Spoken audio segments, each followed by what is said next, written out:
asalaamaaleykum téléspectateur Waalo TV comme ni ñu amee habitude di ko def ay bés bu ne tey ñu ngi waat seen émission face à face tey nag ñu am mbégte di ci dalal monsieur Lamine Fall di instituteur en même temps di chroniqueur si Fuy Metti bu Richard Toll donc di leen bàyyi ak monsieur Fall mu nuyonteeg askan wi téléspectateur Waalo TV salaamaaleykum monsieur Fall. waaleykum salaam. sëriñ bu mag bi mën naa ko wax sëriñ bu mag bi sax ndax yaakaar naa ne képp koo xam ne rek da ngaa nekk ci société bi fas yéene leen représenté fas yéene fexe ba nit ñi di soxla loo xam ne dafay am jeexital ci ñoom kon yow mën nañ laa tuddee koo xam ne ab sëriñ nga kon di jaajëfal di rafetlu vraiment jotaay bi nga xamante ne muy émission bi nga ñu dalal di nuyu ñi nga xam ne ñoo ñuy seetaan ci internet bi à travers Waalo TV di jaajëfal ñi nga xam ne ñooy kilifa diine yi di nuyu kilifa aada yi di sant suñu ay wayjur et en même temps aussi tamit di jéggulu ci kàddu yi ndax wax suñu boppam daa jafe ndax amaana mën ngaa wax fekk wax ja am na ku muy laal wala amaana am na ku mu dul intéressé ba tax na ñu ngi jéggulu te wax ne ndong rek moo fi toog koo xam ne dafa fas yéene jàng fas yéene saafonteeg yéen te incha allah li ci jub ci suñu borom la lu ci dënk rek nga xam ne suñu ñàkk xam-xam ak suñu ñàkk gëstu moo ko waral kon nag tey mbokk téléspectateurs yi émission bi du demee comme ni mu daan demee comme ni ñu amee woon habitude def tey dañu nekk benn genre jàngat dañu def benn jàngat ci wàllum actualité si kaawu Ousmane Sonko le leader de PASTEF waxtaan également jàngat bu ndaw bu ñu def ci vaccin yi nga xamante ni président réceptionné ko depuis mercredi ñu waxtaan également tuuti si wàllum éducation ak progression fii si département de Dagana kon je pense que si thème yooyu la ñu war waxtaanee. waxtaan boo xamante ni tey gëm naan dina am solo ci képp ki nga xamante ni yaa ngi gëstu am lu lëndëmoon sa bopp tey incha allahu rabbi avec monsieur Fall lépp dina leer kon nag monsieur Fall thème baa ngi noonu kon du ñu def dara loolu ubbi di démarrer ci kaawu Ousmane Sonko tey actualité Ousmane Sonko jàppal Sonko bàyyil Sonko jàppal Sonko bàyyil Sonko mais monsieur Fall tey loolu lan lay joxe yéen en tant que activiste. nekk si terrain bi def ay recherche di xool lan moo dox sa dëkk bi ak lu doxul nan ngeen jàngatee kaawu Ousmane Sonko bi. waaw jaajëfal di la jaajëfal ci laaj bi mu nekk laaj bu am solo nekk laaj boo xam ne tey mën naa ne question internationale la te mën naa ne dimension Ousmane Sonko suñ ko fas yéene waxtaanee ci plateau bi tey amaana mën naa ne sax du fi xaj ndax dossier la boo xam ne dafa sensible.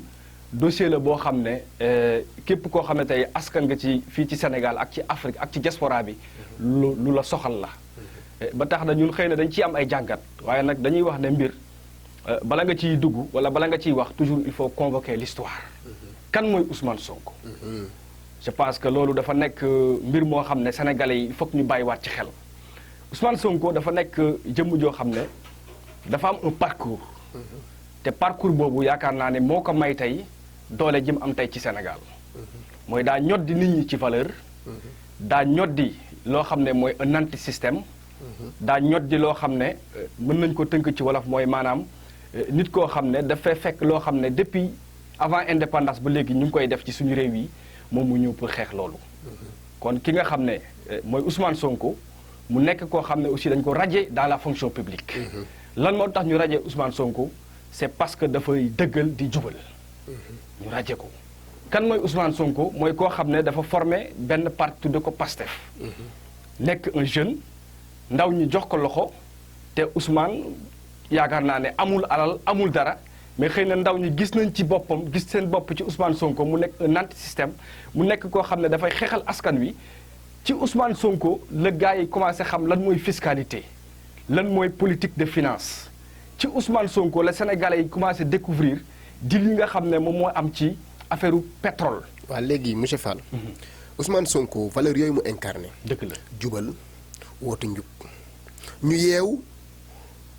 ñu yeew le 3 rek ñu dégg ñu ne Ousmane Sonko dafa demoon ci salon de massage ak salon de massage perception bi ci sénégalais am. ba ñu ko fay jiiñ li ñuy tudd viol. dëgg la léegi sa jàngat si loolu mu doon woote est-ce que li mu woote ak li mu def du contraire bi. voilà donc comme li nga wax rek loolu dafay dugaat ci beneen domaine muy le domaine moral te nañ xam ne nit ki boo koy juger moralement loolu suñu borom dong moo fa am accès mooy lu nëbbu ci nit ki. parce que ku nekk aussi tamit am nga vie privée ku nekk ci doomu aadama yi am na loo xam ne yaa ngi koy def te suñu borom dong moo ko xam. te amaana si Ousmane Sonko li ñu ko jiiñ muy njaalo. kooku tey boo duggee ci wàllu islam. islam da cee wax yu leer. maanaam ki ñu jiiñ njaalo mooy koo xam ne yaakaar naa ne pour ñu mën ko certifier pour ñu mën a am preuve yi. yaakaar naa suñu borom li mu ci wax dafa ne il faut que mu am ñeenti seede yoo xam ne bokkuñu fi ñu dëkk. loolu yaakaar naa ne xëy na ustaas yi ñoom bu ñu ko déggee mën nañu cee gas mu gën a yaatu. ba tax na xëy na loolu man ci sama gis-gis bokkul loo xam ne dama ciy juger Ousmane Sonko en personne. parce que moom li mu incarné. ci loo xam ne dafa jëm ci Sénégal kon politiquement affaire bi da ngay xam ne dafa am volet politique. parce que bi affaire bi taxawee rek ñaari camps yi dafa leer. ñi nga xam ne c'est des pro Ousmane ak ñi nga xam ne ñoo fi nekkal état bi. waaw léegi comme ni nga ko jàngatee bi ñu waxee dañu ni affaire bi dafa leer parce que y a camp wu Macky président Macky Sall ak camp président Ousmane Sonko. léegi tey Ousmane Sonko envergure 15% bi mu am ci population sénégalaise. dëgg la fi ka sénégalais yi teg tey.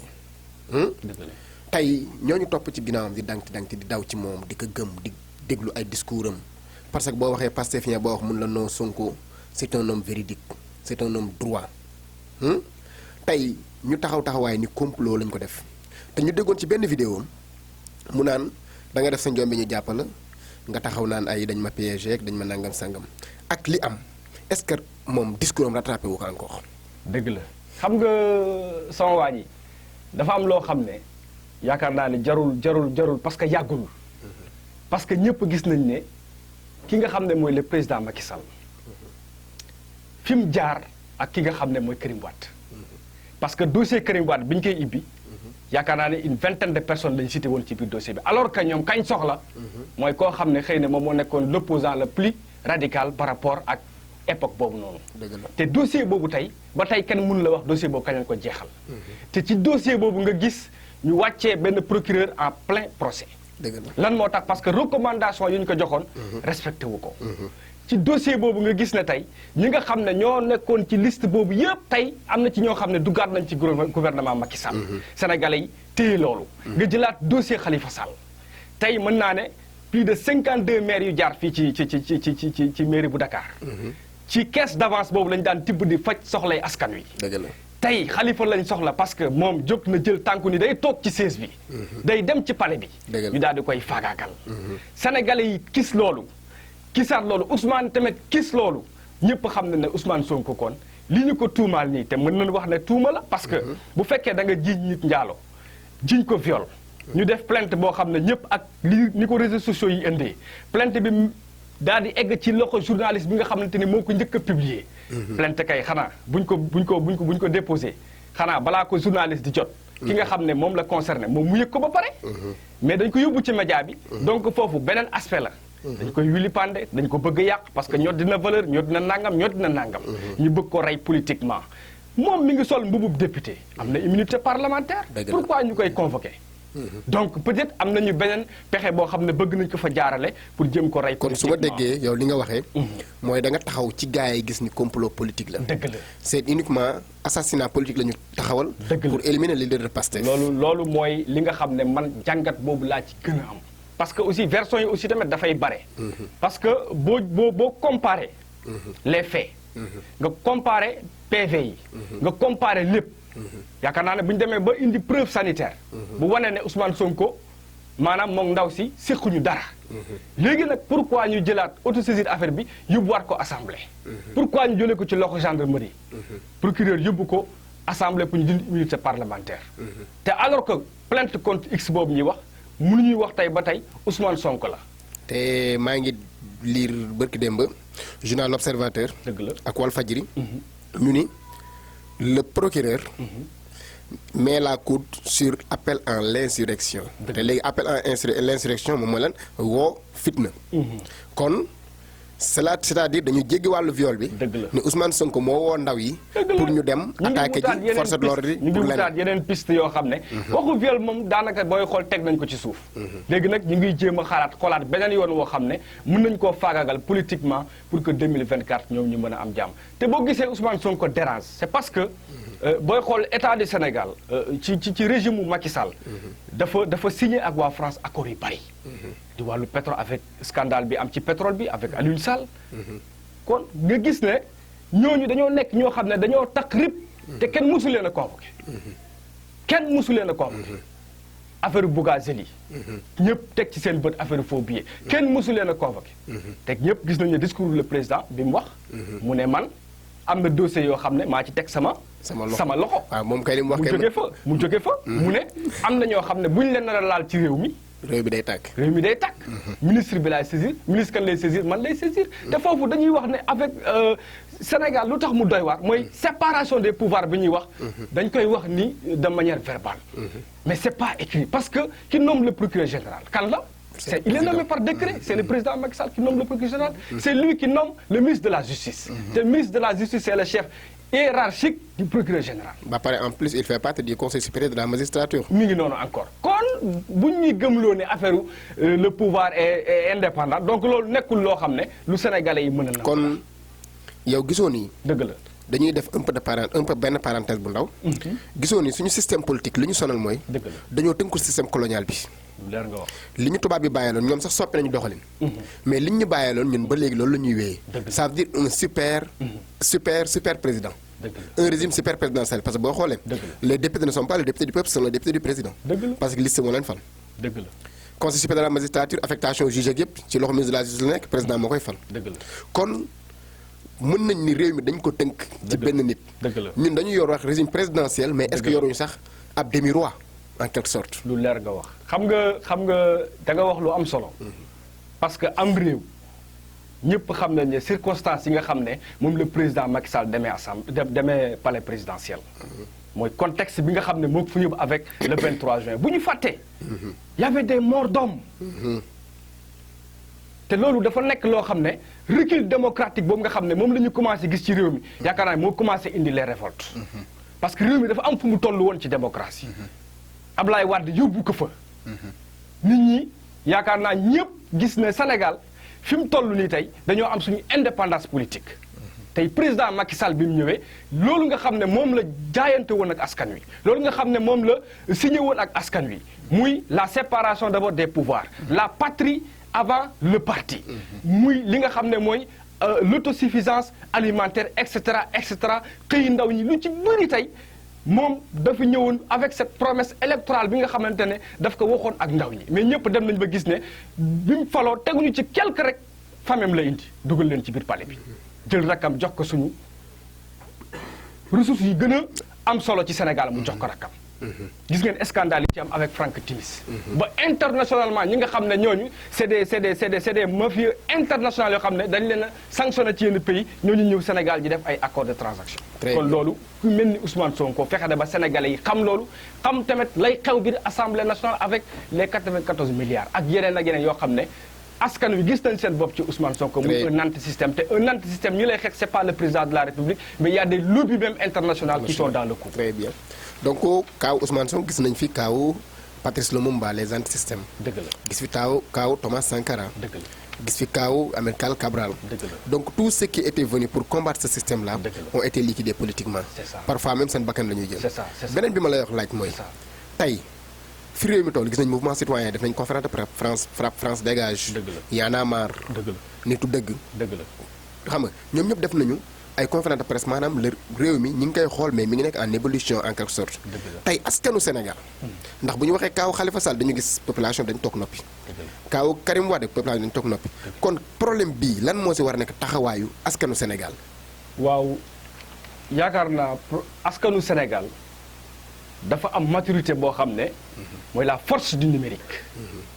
moom président junjoon na ko. ne woon na fii mu ne.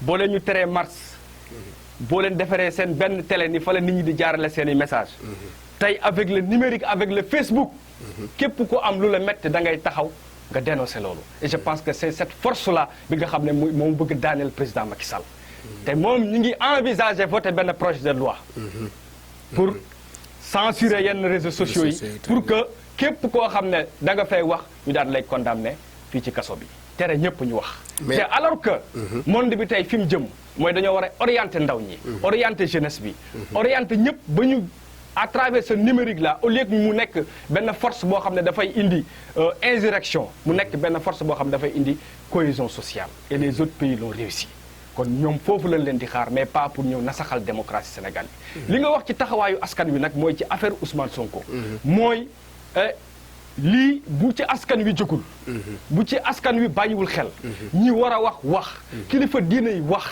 ñi nga xam ne ñoom ñoo yor doole ji muy la justice ku ci nekk da nga taxaw nga waat nga wéet ak sa borom nga ne da nga jël serment pour représenter le peuple rawatina ki nga xam ne mooy le procureur naam président moo lay nommé waaye yow sa jëm bopp xam nga ni askan wi nga war a défendre askan wi nga war a représenter kon boo gisee loo xam ne leer na la lii complot la da nga cee war a jël taxaw carrément nga wax ce qu'on appelle la vérité nga nekk ci côté askan wi askanu Sénégal nag li ñuy lancé mooy ne nit ñi gën a am vigilance ne nit ñi dem ci dal ne nit ñi utiliser seen xel bañ a nekk des fanatiques dama koy wax nag parce que gis nañu les pro Sonko yoo xam ne parfois dañuy ëppal parce que loolu booy xool héritage la boo xam ne politiquement ci Sénégal noonu la ñuy tëggee mooy boo xasee bëgg nit rek dootoo gis ay da ngay am benn genre fanatisme c'est ça dootoo gis ay défauts te nit ku nekk nag nit la te suñu borom wax na ci Alxuraan boo demee ci sorutu Ali Imran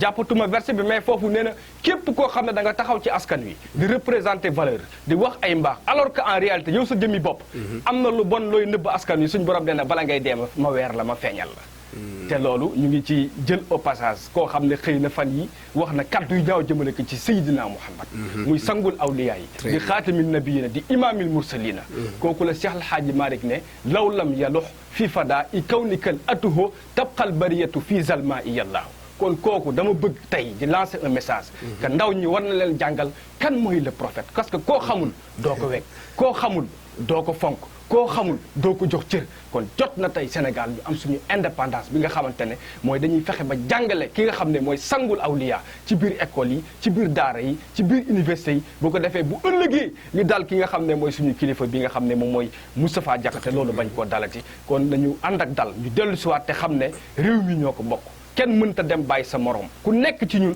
da nga ci am sa participation boo xam ne da nga ko war a vraiment je pense que tontu wi leer na dëgg la kàddu yi set na. dëgg la te aussi cadre Sonko bi gis nañ ni nga ci waxee. dëgg la léegi avant ñuy dugg ci wàllum vaccin dama ubbi parenthèse bu ndaw si mouvement citoyen. dëgg la comme yow am nga sa mouvement citoyen. dëgg la boo xamante ni yaa ngi ko taxawal. dëgg la di am looy xeex pour château. dëgg la dëgg la. ñu gis def benn jàngat ñun. dëgg la acteur communication. dëgg la ñu def benn jàngat boo xam ni. mouvement citoyen yi dañ dem ba taxé leen des mouvements politiques. dëgg la. alors comme ni amee séparation des pouvoirs. dafa am ñetti pouvoirs yu am. dëgg la moom mooy d'abord les politiques sont là. dëgg la les mouvements citoyens sont là. dëgg la et les mouvements syndicaux. dëgg la mais bu ñu demee tey ba gis syndicaliste jël position carrément politique ñu gis tey acteur mouvement citoyen dem dugg ci directoire de campagne. donc est-ce que nekkuñu actuellement di jaxase politique ak mouvement citoyen ak mouvement syndical yow ban jàngat nga am ci loolu. di la jaajëfal ci laaj wu am solo bi nga ma laaj. parce que la politique c'est-à-dire définir un mot à travers son étymologie politique mooy lan mooy gérer une cité. politique mooy lan mooy nga fexe ba askan wi nga xam ne ñooy yeewoo ci benn gox askan wi nga xam ne ñoo am un destin commun nga fexe ba lépp loo xam ne moom la askan wi bokk kenn bañ koo jël aakimoo ko.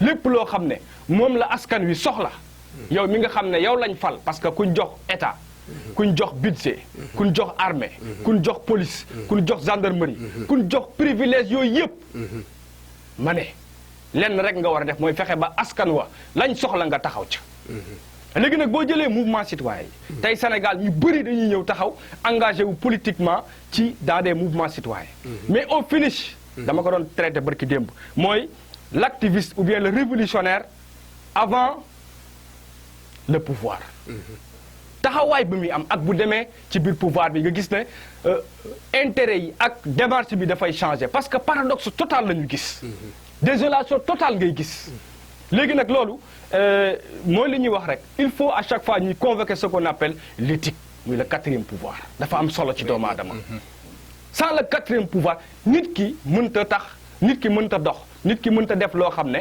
nit ñi dañ ciy gis seen bopp. parce que le quatrième pouvoir muy l'éthique ak déontologie dafa nekk arme boo xam ne dañ ko war a tëggee nit ñi tëggee ko ndaw ñi tëggee ko élèves yi. parce que loolu boo gisee état parfois man dama naan pourquoi sax pas ñuy war a jël sax droit pourquoi pas ñu jël droit de la citoyenneté di ko inculquer au niveau du primaire. doon tere sax benn phrase ngay jàngale parce que foofu dañuy wax le pouvoir exécutif le pouvoir judiciaire et le pouvoir législatif fa la ñuy yem mais dañu gas dugg ci biir jox ko xale yi ñu xam lan mooy pouvoir exécutif lan mooy pouvoir judiciaire lan mooy le pouvoir législatif bu ko defee xale bi di ko màggale bu demee ba toll ci phase bi nga xam ne da ko war a apporter sa contribution à travers sa cité donc mu mën a am taxawaay boo xam ne une fois bu demee ci pouvoir du am gàcce ci askan wi. ok merci te loolu dafa am solo. ci am xam nga mon frère.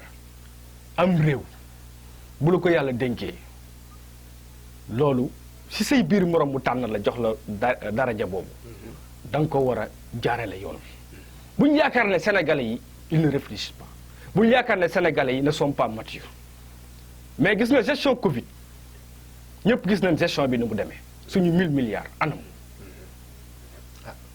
gars yi demandé woon nañu enquête parlementaire. anam fu mu toll. fan la enquête bi toll. tontu lii ba tey ñu ngi koy xaar. waroon nañu woo ministre bi assemblée nationale. au moins. mais tey ministre bi assemblée nationale lu mu wax. dëgg la. tey ceeb bi ñu waroon distribuer est-ce que ñëpp am nañu. mi ngi noonu. donc gestion Covid bi kon da nga gis ne dafa calamité. kon gis nga loolu dafa nekk loo xam ne. c'est-à-dire dafa am dil yu bari yu ci feeñ. Covid dafa am lu mu leeral. loo xam ne askan yëpp teg nañ ci seen bët. parce que mënuñu crise sanitaire am mais au lieu que nit ñi dund crise sanitaire mais nit ñi ñu ngi dund dictature sanitaire. dictature sanitaire mooy lan. dictature sanitaire mooy lan. mooy ay gendarme ngay teg ay policier ngay teg di appliquer sa loi des lois sanitaires kañ la ay lois sanitaires nekk des ordres juridiques ba ñu la ci teg ay daan. kon loolu du jàmm. non du jàmm. loolu du jàmm parce que sama bopp la gënal du bañ naa la. nit ki soo koy woo ci mbaax di ko woo ci lu koy sauver amaana bu fekkee loo le bon sens dañ koy wax. mooy mbir moo xam ne yaakaar naa dafay àgg ci xelu doomu aadama yëpp. kaay lii lay faj kaay lii lay wérloo kooku mësta nekk jafe-jafe ci askan bi ak peuple bu mu mën doon mais bu demee ba ñuy teg ay homme de loi di dóor ay livre et cetera kon cela veut dire que ne affaire bi am na yeneen cause yoo xam ne ñu ngi koy nëbb askan wi te malheureusement avec le régime qui est là nit ñi amatuñu confiance ci ñoom. tey manque de confiance moo tax. tey très bien tey foofu laay ñëwee crise de confiance boobu ndaxte da ngay gis ñun la indi nañu vaccin. dëgg la. ñi ngi war a dem si procédure vaccinale. procédure vaccinale très dëgg bien la donc ñi ngi def seen ay démarches communication bi. dëgg la pour nit ñi dem vacciner wu. dëgg la mu war a 200 000 doses moo ñëw. te il paraît que tey maa ngi xëy di lire si médias yi ñu ni l'État vise 3,5 millions de personnes. à vacciner. dëgg la donc moom la ñu visé. dëgg la. d'abord démb reportage bi ma njëkk gis mooy le personnel médical est réticent par rapport à ce vaccin. dëgg la ça ne fait pas peur est-ce que.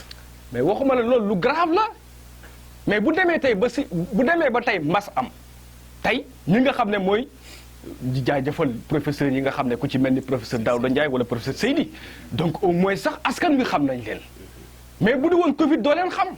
ay nit yoo xam ne tekki wuñ dara c'est des pouvoirs politiques ñoo fi nekk am nit ñi mais tey bi mbas mi ñëwee gis nga ni sax au moins les professeurs ñu ngi génn mais ba tey joxuñu leen cette indépendance joxuñu leen daraja boo xam ne mën nañ taxaw waxat askan wi. parce que bu demee ba askan wi tey di am sikki sàkk ci vaccin yooyu c'est parce que fa vaccin yi sosoo ñoom ci seen jëmmi bopp d'accorduñu. man li ma gis lu ma gën a yéem. loolu dafa doy waar. moom mooy le président de Pfizer. dëgg la. lu mu taxaw wax vaccin bi génn na.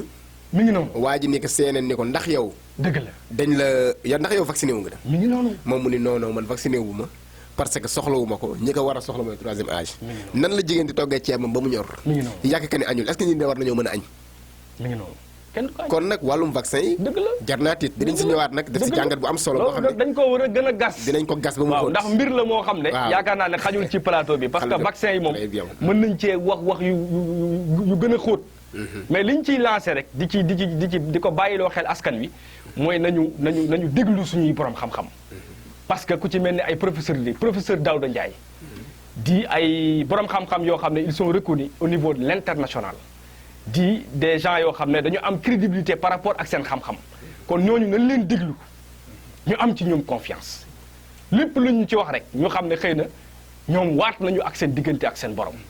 bu ko defee kilifa yi tamit ñi nga xam ne ñoo fi yor diina ji ñoo yor aada ji mais ñooñu nañu jiitu comme naka Cheikh El Hadji Malick defee woon ba mu ñëwee Ndar ñu war a vacciner waa goxu Mbaaj wala waa Géej Ndar ñu bañ dafa ñëw génne loxoom ñu ñekk ko mu leen ay wa Malick ñu di ñekkoon te dara jotu ko loolu la ñuy xaar ci suñu kilifa yi fi nekk kon mbir mu xew rek dañu convoqué histoire bu ko defee dañuy am tontu. donc les autorités le défi est lancé. le défi est lancé. la population ñu ngi leen di xool. ñu ngi leen di xool ñu ngi leen di déglu. ñu ngi leen di déglu muy suñu kilifa diine yi suñu kilifa aada yi. foofu la ak suñu affaire kilifa bi politique yi. foofu la nekk. donc Lamine. foofu la nekk. dañuy dem ñu dugg ci beneen point boo xam te ni ça nous concerne fii. dëgg la avant ñuy wàcc ci wàllum éducation. dañuy dugg ci wàllum commune de Richard Toll. ndax yow bu ñu la amee benn yoon dafa jàpp ñu laaj point yu bari même bu dee temps bi barewul. dëgg la commune de Richard Toll. bokk ci commune yi nga xamante ni mën nañu ñoo ëpp doole Sénégal mais tey Richard Toll boo fi dox da ngay mel na ku day lëndëm da ngay dugg ci quartier day lëndëm koo xam ne dañuy mujj jaaxal budget bi bu ñu ko voté ba pare doo xam fu mu jaar mais yéen gestion commune bi nan ngeen koy gisee. mais mon frère c'est-à-dire da nga dugg ci commune Richard Toll rek ma wàccee sama bopp c'est-à-dire man Richard Toll boo ko tuddee rek damay mel ne ku daal di nasax maanaam ci comme li nga wax avec un budget plus de 2 milliards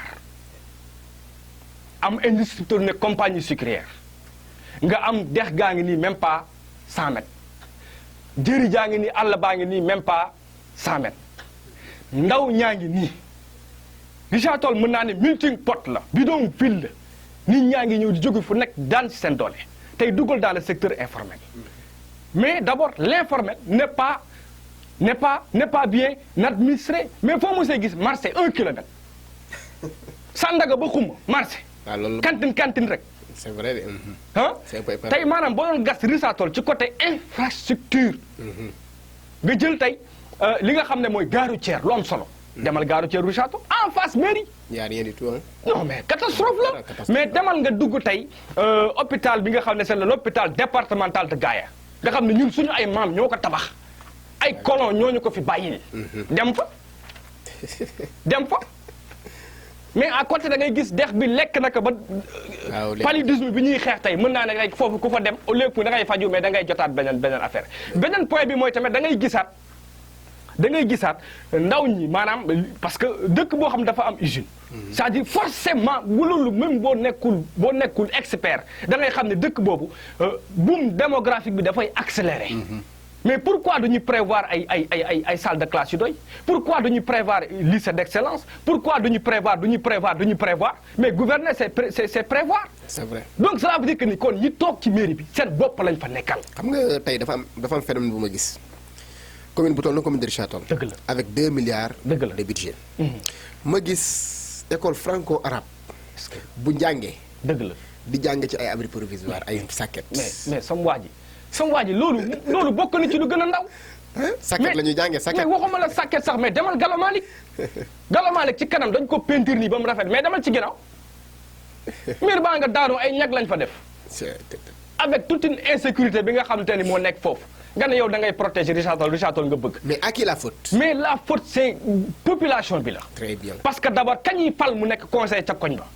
Richard Toll tey mën naa ne ña nekk conseil di jiite gox-goxaan yi ñi ci ëpp feruñu ijji. doon teel a feroo ijji mais nag nit ku nekk am nga loo ko moom laa doon wax sax da nga war a am éthique bu la sa askan yabale nga représenter toute une communauté au moins la sa gox di jooy di ko xeexal leen ko.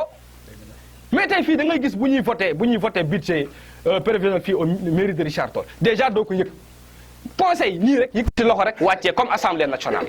comme pa yooyu di wax man député Macky Sall laa lu Macky Sall wax duma xalaat sikki sàkk damay yëkkati sama loxo fii nag ay conseil maire la ñu am lu mu bëgg loolooy jàll. li ci des nag ñu daal di koy séddoo jël marché bi jox ko kii jël stade bi am kuñ ko jox jël taxi yi am kuñ ko jox bu ko defee cokof yooyu ñuy am ñu koy séddoo seen i biir mairie boo xam ne tey da ngay ñëw tey nga dugg Richard Toll parce que dëkk dafa am nu ñu koy nattee sur le plan économique sur le plan sanitaire et sur le plan de l'éducation maa ngi alerter parents yi ci éducation wu seen doom yi. parce que tey sama benn waay da koy wax Yankuba Thiam nee na ma mon frère fii ak 10 ans des milliers de chômeurs daañu jógee Dakar dellu si waat Richard Toll du ñu am liggéey. c'est vrai man ma jox la benn anecdote bu ndaw am na boo yoo xam ne ñu ngi fii tey. dëgg la de. dañoo dem jàng université seen ay licence lañ ak seen master. dëgg la mais seen ay caisse publique lañ yor di muul. ci lu leer ci lu leer. ay étudiants yoo xam ñëw nañu dañuy muul. mais looloo ci gën a ndaw teg seen loxo. mais looloo ci gën a ndaw. ñi ngi journaliste maçon. man am naa koo xam ne nii ñoo jàngandoo amandoo bac demandoo université dellu si mi ngi compagnie si mi ngi coupe day gor ga tax nee na ma fa la bëgg a jaar am matricule bu ko defee bu amee yeneen test yi mu jàll mais loolu catastrophe la. catastrophe la. c'est-à-dire yow nga nekk jeune nga jàng sa famille yaakaar ci yow benn espoir nga am mooy nga dem gor ga tax. c'est-à-dire xam nga tey bu ñu. xam nga loolu lu doy xam nga waar tey la bu ma gisee li nga jàngat yëpp. loolu doy waar man ma la am si jàngat man bu ma si am mooy. lu doy waar la. c'est l'échec c'est ça de nos politiques. c'est ça dëgg la parce que depuis indépendance ba dañuy léegi fooye tey bu ñu demee ba depuis indépendance ba léegi jeunes yi dañuy jàng. dëgg la nga dégg fii licence en logistique licence en journalisme licence en marketing licence en nangam sangam master en nangam sangam master en agronomie. à un moment donné c'est tous des chômeurs yoo xamante ne dañu ne fii taxawaalu amuñ dara donc nos politiques ont échoué. lu leer nga wax. man waxuma la échoué sax maanaam dañoo lajj ba pare amal askan wi àq. parce que man mënuma jàpp ni da nga ñëw nga ne da ngay indi un changement. parce que tey l'actuel maire la taxoon ñu falka parce que dafa amoon condition yoo xam ne moo fi nekkoon. muy benn lobbying boo xam ne moo ŋànk Richard Toll te boo dem ba tey boo demee mairie lobby boobu nga fay fekk. mooy Richard Toll dafa am ay famille yoo xam ne ñoom ñoo waxoon ñoo moom dëkk bi. ñoo koy doxal. tey loolu dem ba histoire dajji ko. ñu teg fi koo xam ne amaana mën na ne daf fi ñëwoon di liggéey si rek. yàlla def mu am maire mais nag confiance boobu askan wi am ci yow bu ko yàq. kon bul gàcceel la ñee waxoon bul gàcceel la ñee defoon mais yow nga ñëw ni yaay buum mi yaay député yaay lépp doo toog kenn du la gis askan wi du la gis à part élection bu jot mu nga mais dafa am lu ma metti 2 jours yi nii mais demal nga xool le pont Serment ñu ngi koy defar fenn ci ban réew ngay gis ñuy defar pont te duñu bàyyi benn passerelle bu ndaw en cas d'urgence da ngay jóge campement nga jaar gàdd xut nga wiri des élèves de 2 à 5 ans di jaar ci boru tali bi au moins ñu réserver élèves yooyu benn ne serait-ce que ñu tegale ay bant comme ñu ko sunu maam yi doon def booy yi di ci jaar ñu encadré ñu dem jàngi ñëwaat ci sécurité moo gën mais dañuy xaar jëyi am ku nekk taxaw di yëkkati sa làmmiñ dem di masawu di joxe xaalis donc loolu dañ koy naqarlu yaa ngi dégg beneen point bi gën a grave ci Richard Toll mooy affaire foncier bi dafa am solo man mii fas yéene maa am kër moom ci Richard Toll ndax borom doole yi séddee nañ ko képp tey koo xam ne yaa ngi liggéey ci administration am nga ay millions tey di nga am kër ci Richard Toll mais képp koo xam ne yaa ngi taaba fas yéene woo am kër ci Richard Toll à moins que nga nekk koo xam ne doomaanu maire nga wala da ngaa jege système parce que politique habitat bi mi ngi noonu moo doxul ni mu war a doxee toppatoo wuñ ko waaw kon nag foofu la ñuy tarxii seen ndànk dugg si éducation parce que temps bi ñu ngi may signalé nii daanaka temps bi jeex na dëgg la monsieur Fall ñu ngi lay gis fan yi Facebook ngay def ay genre visioconférence laa ko mën a tuddee yu am solo sur Facebook ñu gis ni li ngay jàngale sa classe yaa ngi koy won askan wi ñëpp di ko gis ci Facebook ci cadre LPT ñu mën ko xam ci lecture pour tous bi nga xam dañoo indi suñu langue nationale ni ko Cheikh Anta Diop daan waxee ni lan moo tax ñuy làkki tubaab parce que pour réeral population bi la ndax tey boo jëlee làkku jàmbur nga koy làkk amul dëkk mos développé ci làkku jàmbur bu ma cité terme yi def ni aucun pays du monde ne s'est développé avec la langue de l'autre n'est-ce pas tey ñu indi LPT mooy suñu làkk suñu kàllaama wolof ak pulaar di ko jàngale ci établissement yi ñu gis nga sa liggéey am solo tey noo gisee parce que loo bañ ñoombar nangul noppee dañoo gudd ils ont eu l'initiative au moins avec ce gouvernement de Macky Sall ñu indi LPT noo jàngatee LPT boobu di amaat kontaan rek ci laaj bi parce que lu am solo la ndax xëy na dangaa ñëw laaj ñu ci loo xam ne fa la ñuy yëngatu te xëy na foofu moom naam bari nay rëq-rëq waaye naam aussi tamit am na ci loo xam ne mën nañ ko partager ne lu baax la lu am solo la parce que LPT comme ni nga wax lecture pour tous mooy suñu liberté man loolu laa ko tuddee suñu liberté suñu indépendance mooy làkk wi nga xam ne moom lañ nàmp ñu ciy jàng waaye nag xëy na ñoom objectif bi ñu ci am mooy mu nekk benn béyki maanaam mu nekk benn beeke boo xam ne xale bi da ciy sukkandiku pour mën a dégg tubaab ndax méthode bi nga xamante ne moom nga koy jàngalee ci wolof noonu rek ngeen koy jël ñu def transfert bi ci tubaab bu ko defee gone ji daal di gën a mën a gaaw mokkal araf yi comme ni ñu koy waxee nga jël ci benn misaal bu ndaw rek tey boo doon jàngalee arafu lë boo ko doon jàngalee da ngay ñëw nga ne xale bi defal ko wan ko benn nataalu lal bu xoolee nataal bi dafa naan lii lal la nga ne ko nag lal ni nga def ba xam lii lal la booy bindal lal arafu lë nga koy bindee kon loolu day nekk loo xam ne nekkoon na déjà ci moom day yomb ci moom kon LPT objectif boobu la am pour fexe ba ndaw ñi gën a mën a lecture parce que lecture mooy problème mu élèves yi actuellement te loolu nag li koy waral bari na parce que booy xool infrastructure yi nga xam ne moom la état bi war a teg muy les mesures d'accompagnement ci école yi ak recrutement suffisant maîtres yi bu ko defee classe bu nekk am au moins 40 élèves bu ko defee mu nekk effectif bu gérable loolu dina mën a tax ba ndaw ñi mën a jàng ci conditions yu raisonnable léegi nag loolu noonu moo tax xëy na LPT ñëw ngir ñu tëggaat ndaw ñi jaaraleen ko seen i làkk jàngal leen araf yi ñu deel a mën lire bu ko defee ku ci dem classe yi mag yi dafa am jafe-jafe lecture. dañoo war a def loolu tey ñu ngi indi LPT.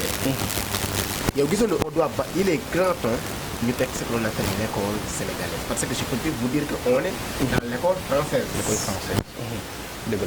tey échec yi ñuy wax ni tey nga yaakaar bu ñu tegoon école sénégalaise jël suñu constitution bi tegee ko ci olof. wallaahi xam ne amul jiixi jaaxa. day leer nañ. ku jàng olof da ngay mën lire constitution bi. koy mën a lire. est-ce que nga yaakaar jotuñu tëgg école sénégalaise.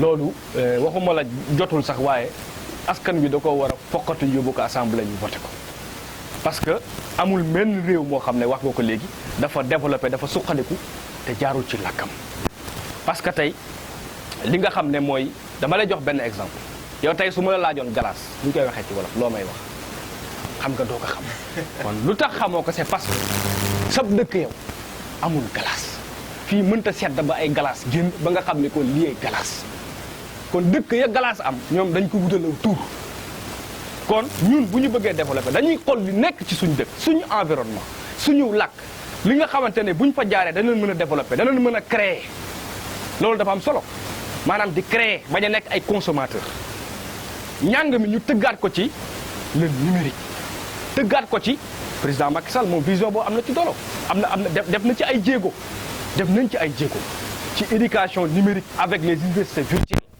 ñu créer ko parce que monde bi fa la jëm ñun peut-être suñu ay doom ay ëllëg dootu ñu big di bind peut-être ordinateur la ñuy bindee peut-être internet la ñuy communiquer te loolu gis nañ ko fa la jëm kon dañu accompagner nit ñi ñu jëm foofu parce que analphabétisme dañ koy wax ni fi ci kanam ku mënul manipuler les outils technologiques kooku la ñuy wax analphabète dootul nekk koo xam dafay manipuler jërëjëf Lamine ay lecture et cetera tey li ñu bëggoon wax yëpp ci wàllum éducation dañ koy consacrer émission entière incha allah donc dañ ko doon brosser noonu rek dëgg la ñu ngi may def signe ni temps bi jeex na dëgg la donc di la jaajëfal dëgg la di rafetlu sa teewaay encore dëgg la vraiment li lañ soxla mooy jeune boo xam te ne dafa gëstu dëgg la dynamique nekk au service de sa population te taxawee nga taxawaay boobu donc di la jox nga joxe sa mot de la fin tàggatoog askan wi donc Lamine kàddu gaangu donc di tëjee rek ci waradini bil qada rabbi musabbirani ala balaayik ya rahmaanu yallaahu di ñaanal Sénégal ñëpp am jàmm di ñaanal kilifa diine yi kilifa aada yi di gërëm Waalo TV di la gërëm ci émission bi nga xam ne yaa ngi dalal parce que lii lu am solo la ci gox parce que dina tax nit ñi mën a génne li nekk seen bopp parce que dina gën a tax nit ñi mën a am objectif boo xam ne dinañ xool naka la ñuy saytoo penc mi ba jàmm sax fi ba nit ñi jëm ci kanam di jégalu ci kàddu yi di wax ne lu ci jub ci suñu borom la lu ci dëng dañuy nekk ci apprentissage rek pour bëgg lépp baax di tàllal loxo ñëpp di woo ñëpp ñu def benn say bu ko defee ñu yëkkatindoo di dóorandoo bu ko defee Sénégal ak fépp foo xam ne fa la nit nekk rek rawatina Richard Toll gi ñu yeewoo bokk ci commune yu gën a màgg ci commune yi donc foofu la ñuy jéggaloo di jéggalu tamit di gërëm ñi nga xam ne ñu ngi ñuy suivre ci internet bi di wax ne Waalo TV c'est la chaîne leader de Richard Toll kon di ñaan na fi ñëpp abonné bu ko defee lépp loo xam ne rek dañ ko war a waxtaane ci penc bi ñu ñëw ñu waxtaane ko fi di jaajëfal suñu caméraman yi ak ñi nga xam ne ñoo gérer régie beeg lépp vraiment bëgg nañ ci yéen di leen ñaanal suñu borom yokk seen lii ba mu nekk télé international te yéen a nga ci yoon wi continuer leen dina baax yow itam fi nga teg sa tànk foofu la yàlla suñu borom defar lépp. jërëjëf Lamine di leen jaajëfal yéen téléspectateur Waalo TV suñu mbokk internet yi vraiment di leen wax ni di leen jox daje beneen yoon seen beneen émission face to face fii rek lay xewee ci Waalo TV chaîne du Waalo jaajëf.